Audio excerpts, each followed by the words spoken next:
Yun yung basher.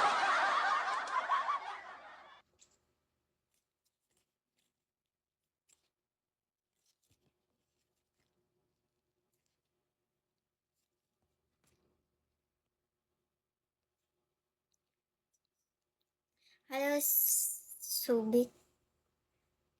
Naalala ko dati may bumagsak sa akin habang nakikipag-away. Sobrang sarap talaga nun the time na binagsakan ako ng malaki. Parang nga ba parang gusto ko na lang makipag-away eh. Sino ba daw nagbagsak nun? Hala bossy, pag-away na lang kaya ako palagi. Naghiwalay pa kami ng kabit.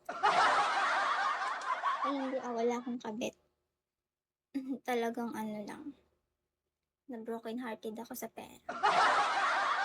Iba talaga kapag pera na lumalayo sa'yo, no? may ganda ng kay.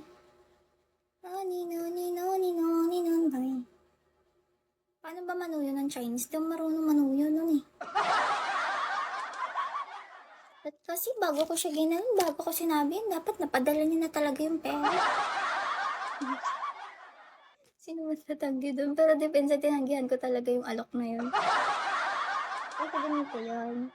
So, story muna tayo. Ganito kasi yun. Merong bumabagsak sa akin dito.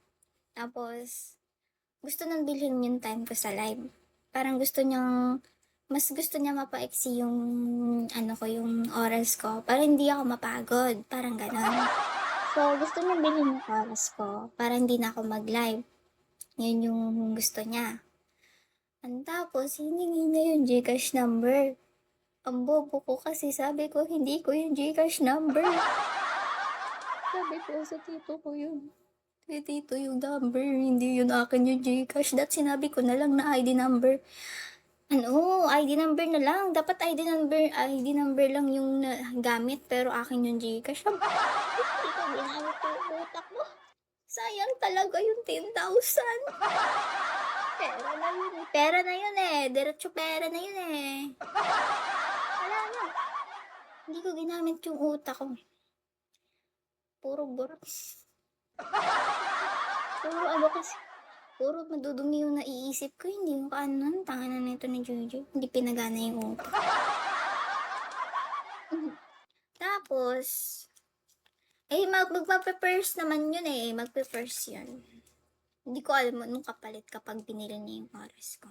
Nakipag-call yun sa akin. Nag-screenshot ko nga yun na nakipag-call yun sa akin. Yung hindi kami nag-call ng ano ha, yung ano, iniisip. Parang call yun na ano, yung nakipag-talk lang siya sa akin. Nung nakabado pa ako, pero sabi ko sa kanya, ano ba kung, hindi ba, wala ano naman, ganing-ganon. Tapos, ayun, nakaganon lang talaga ako sa camera. Noong noo ko lang yung nakikita. Nakaganon lang ako kasi nahihiya talaga yun ako sa camera. Tapos nakaganon lang ako. Tapos sabi niya, shit! Sabi niya, shit! Why you stop? Parang Chinese na English yung sinasabi niya. Tapos, sabi niya, shit, why you shy? Sabi niya, why you shy?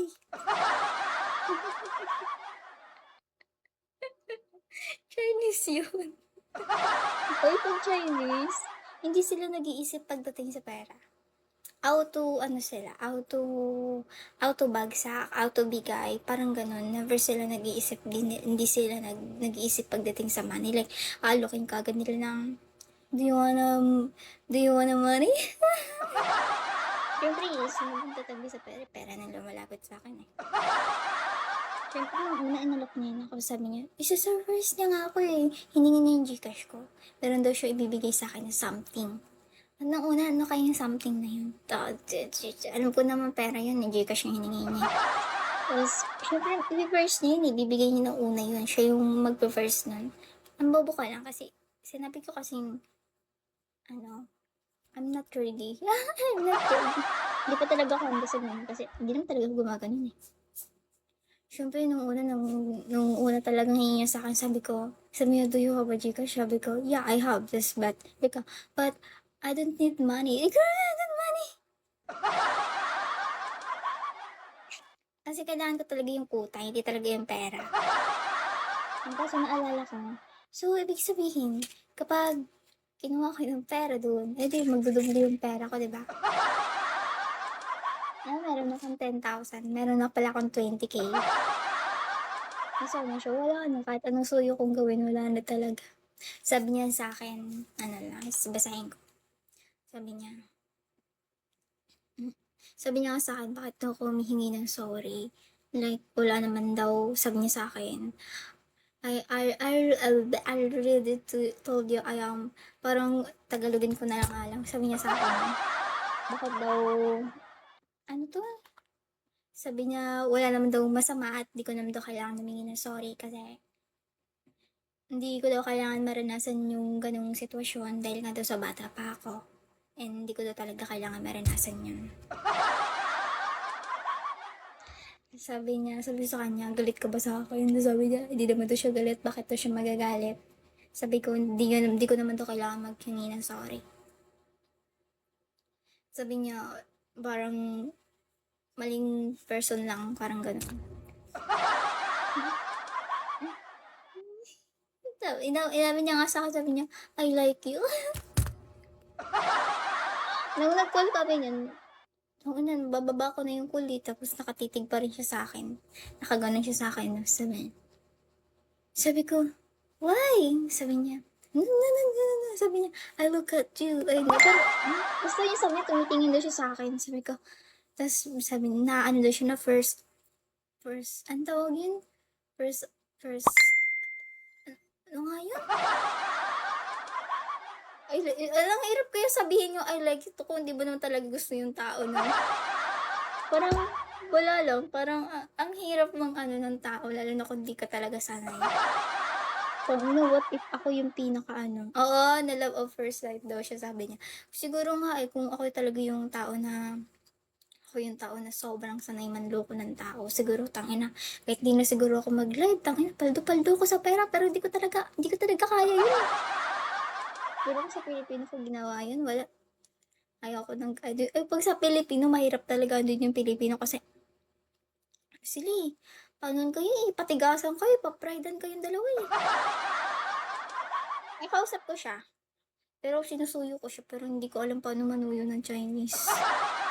Alam ko nakaranas ako ng in relationship sa Chinese, pero hindi talaga ako tanuyo ng Chinese. Hindi ko talaga alam kasi pagkakaalam ko yung Chinese is pag nagsabi sila ng isang words na yung isang words na talagang alam mo yung parang pag sinabi nilang isang beses talagang papanindigan talaga nila. Pero sabi niya sa'kin, "Next time din come support you live again," sabi niya sa'kin. So, baka next time daw magsu-support to siya ulit. Siguro magsu-support siya ulit kapag may anak na akong 10. Oo, nasa China nga siya. That time nga na nag-i-English yun, 'di ko masyadong maintindihan yung pag-i-English niya kasi may halong pagka-Chinese, Naintindihan ko lang dun yung why, parang may K na may W sa K sa dulo pag iintindihin mo yung English ng Chinese. Kaya that time ginawa ko ng yes na ako ng yes, yes, sabi niya, naalala ko pa dun, nagtatanong siya sa'kin, wala talaga akong maintindihan kahit isa. Ilang taon na siya? 32 years old. Sabi niya nga sa'kin, gusto niya nga daw ako dahil sa bata ako, gano'n. Grabe, bata ba? Sabi ko, no, pa-21 na talaga yun ako sa June 12. Sayang, siya sana yung papasagot ko dun sa piki ko, putang-ina ni Giorgio, hindi ginamit yung utak ko. Hello, Ristin. Ang bobo ko talaga dun, hindi ko ginamit yung utak ko.